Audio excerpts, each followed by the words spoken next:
جو ہے ہمارے دلوں کی زمین کو بھی دوبارہ سے زندگی بخش دے گا اور پھر سے ایمان کی فصل کے قابل بنا دے گا۔ قَدْ بَيَّنَ لَكُمُ الْآيَاتِ لَعَلَّكُمْ تَعْقِلُونَ، ہم نے تو تمہارے لیے اپنی آیات خوب واضح کر دی ہیں تاکہ تم عقل سے کام لو۔ اس آیت میں اللہ پاک فرماتا ہے کہ تم عقل سے کام لیتے ہوئے اس مثال سے سبق سیکھو۔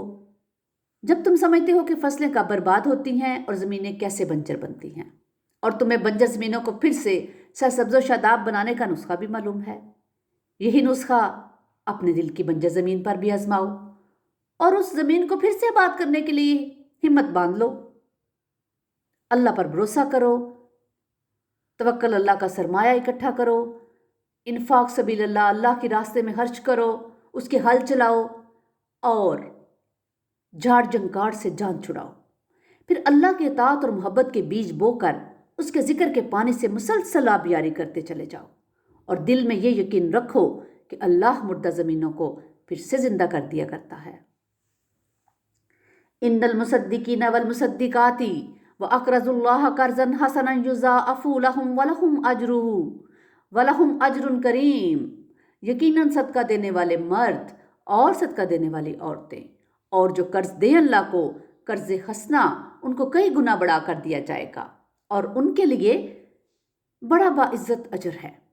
سورہ بقرہ میں بھی اللہ پاک نے یہ نقطہ واضح کر دیا ہے کہ اللہ تعالیٰ کی رضا جوئی کے لیے جو مال خرچ کریں وہ دو مدیں ہیں اس کی، یعنی ایک صدقہ ہے اور دوسری انفاق فی سبیل اللہ یا اللہ کے لیے قرض حسنا۔ چنانچہ وہ مال جو اللہ کی رضا کے لیے غربا، مساکین، بیواؤں، یتیموں، بیماروں، مسافروں، مقروضوں، محتاجوں اور ضرورت مند انسانوں کی مدد اور حاجت روائی کے لیے خرچ کیا جائے وہ صدقہ ہے۔ اسی مفہوم میں سورہ توبہ کی آیت 60 میں زکوٰۃ کو بھی صدقہ قرار دیا گیا ہے، کیونکہ زکوٰۃ بنیادی طور پر غربا اور مساکین اور محتاجوں کے لیے ہے۔ اس میں اللہ کے لیے صرف ایک مد رکھی گئی ہے۔ اس حوالے سے دوسری اصطلاح جو ہے انفاق فی سبیل اللہ یا اللہ کے لیے قرض حسنا کی ہے۔ اب یہ بات واضح رہے کہ یہ باقاعدہ ایک اصطلاح کی بات ہو رہی ہے، ورنہ عرف عام میں تو صدقہ بھی فی سبیل اللہ ہی ہے، کیونکہ وہ بھی اللہ کے لیے ہے اور اس کی رضا جوئی کے لیے دیا جاتا ہے، اس کو راضی کرنے کے لیے دیا جاتا ہے۔ بہرحال ایک باقاعدہ اصطلاح کے اعتبار سے انفاق فی سبیل اللہ ایسا انفاق ہے جو اللہ کے دین کے لیے، اللہ کے دین کی نشر و اشاعت کے لیے اور اس کے غلبہ اور اقامت کی جدوجہد کے لیے کیا جائے، اور یہی وہ انفاق ہے جسے اللہ تعالیٰ اپنے ذمہ قرض قرار دیتا ہے۔ اللہ کی مشیت سے مراد زمین کے زندہ ہو جانے کے ذکر کے بعد یہاں صدقہ اور اللہ کے لیے قرض حسنا کی ترغیب میں گویا دل کی مردہ زمین کو پھر سے ایمان کی فصل کے لائق بنانے کی ترکیب چھپی ہوئی ہے۔ یعنی اگر ہم دل کی مردہ زمین کو دوبارہ زندہ کرنا چاہتے ہیں تو ہمیں چاہیے کہ اس میں انفاق مال کا حل چلائیں اور اس میں سے خوبے دنیا کی جڑوں کو کھود کھود کر نکال کر باہر کر دیں۔ یقین رکھیں کہ جیسے جیسے ہم اللہ کی رضا کے لیے مال خرچ کرتے جائیں گے ویسے ویسے ہمارے دل کی جو زمین ہے اس میں ایمان کی فصل جڑیں پکڑتی جائے گی۔ دنیا کی محبت کو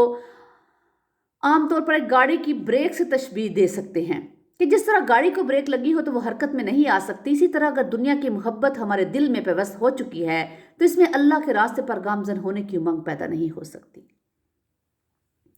چنانچہ دل کی گاڑی کو اللہ کی رضا کی شاہراہ پر رواں دواں کرنے کے لیے اس کی بریک سے پاؤں اٹھانا بہت ضروری ہے، یعنی اس کے لیے مال کی محبت کو دل سے نکالنا ناگزیر ہے، اور اس محبت کو دل سے نکالنے کی ترکیب یہی ہے کہ اپنے مال کو زیادہ سے زیادہ اللہ کے راستے میں خرچ کیا جائے۔ والذین آمنوا باللہ ورسلہ اولئک ھم الصدیقون والشہداء عند ربہم، اور جو لوگ ایمان لائے اللہ پر اور اس کے رسولوں پر وہی ہیں صدیق اور شہداء اپنے رب کے پاس، یعنی وہ لوگ جو صدقات کے ذریعے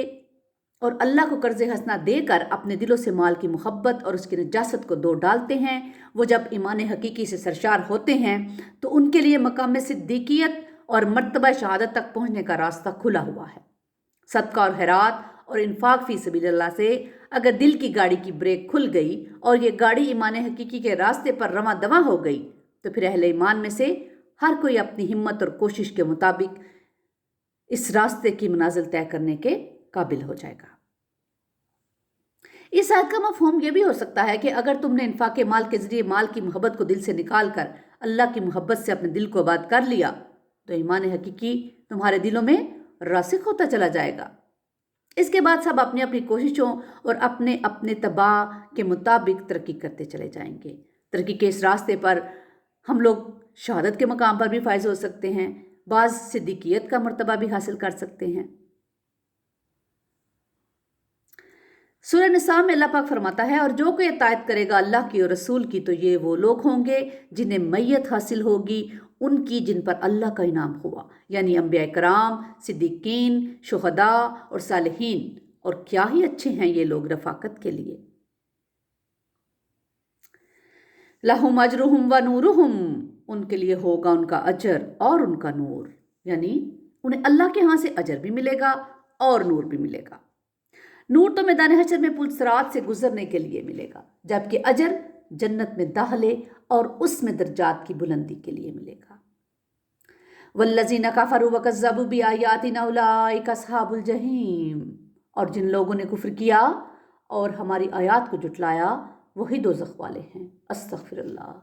اللہم انا اعوذ بک من عذاب القبر و اعوذ بک من عذاب جہنم۔